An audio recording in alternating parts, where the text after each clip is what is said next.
It's a planner for readers from Little Inklings Designs. I really wanted one of these because last year they had sold out right away, and it's just one girl who makes them, and as far as I could tell, there was nobody else. In fact, I was pretty late to this one. She had two covers, and one was super cute, and this one was really ugly. So, yeah, it was I was sad that I got this one, but that's okay. We have the planner consignment store, so I can sell it now after opening it. So, these are stickers. Don't think they were free, even though it looks like they were like in a nice envelope where they're free. So these audiobook stickers, this one page here was $3.50. Bookish banners, again, oh, not $3, I lied. These are $4. These are $4 as well for this one page. Currently listening to, again, another $4 for one page of stickers. And you got this, another $4 for one page of stickers. Is that overpriced? Yes. Is it crazy? Totally. So these are not inexpensive planners by any means. It looks like it did come with a thank you card and a postcard. So this planner was $48. And like I said, there was a way cuter cover that sold out right away. So this was the only other one available. So this has, you had a choice between a vertical and a horizontal layout for 2022. And this is actually pretty small. I don't know why. I was thinking it would be bigger, or maybe I just thought it would be bigger because it was so expensive. So this is 6.5 wide by 9 inches tall, which is funny because I'm pretty sure they have the metric system in Canada. In fact, I know they do. We have a one page of stickers here in the front. Always fully booked 2022 book lovers planner. This planner belongs to. And then we have important info, your star rating. So it follows the same thing as Goodreads. Conversion formulas, percentage of book read, audiobook time listened to, ebook percentage read to page count, most anticipated books, a legend, I guess if you want to have more things. This looks like a vision board.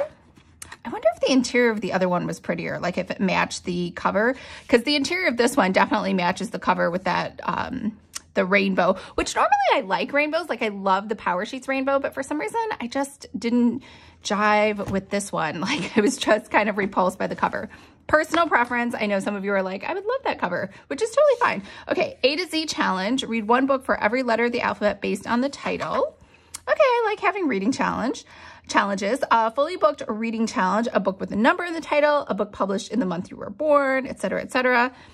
Genre reading challenge. Okay, so one for each of these different genres. Reading rainbow challenge, books with covers in every color of the rainbow. On the cover reading challenge, an animal, water. Okay, these look pretty easy to find. Around the world reading challenge, like that. Reading checklist. So it's really hard because I don't know how you do your reading planning. Everything 100% is in Goodreads. And I know there's StoryGraph and everyone loves that, but it's just so much easier to just track everything in Goodreads for me, like electronically. But I did want to check this out and see what this was.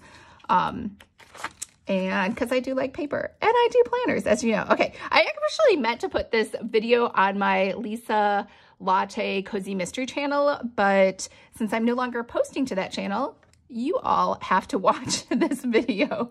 All right, book series tracker, number of books, battle of the books. I don't know what this is. I guess if you want to do a comparison of books, so you'd have to book 3 within each area. Another, I guess, vision board kind of thing. We have quotes. Oh no, these, I think these are both supposed to be quotes. More spaces for quotes, more spaces for quotes. Movie tracker. We have TV tracker. And just so you know, this is really thick. There's no chance I could ever write on the left side because this is so big, or really over here on the edge because there's such a big drop off. So this is about, it's a good like one inch tall. So I guess not that bad. I don't know why. It just looks really, really thick. All right. So wish list. I guess these are books that you wish for, which is a little odd to me. How is that different from your reading list? 5-star reads. Favorite book for each month.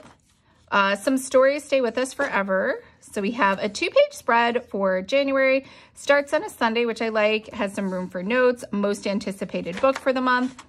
Books to read. So this is nice. It looks like that old style library checkout. New releases. We have the weekly. Remember, I wanted the vertical. So this looks just like the Erin Condren sort of vertical, but these are just one big square, it looks like. Amount read, some pages for notes, and then you got Saturday and Sunday over here on the weekend, and it starts with a Monday. And, well, that's odd.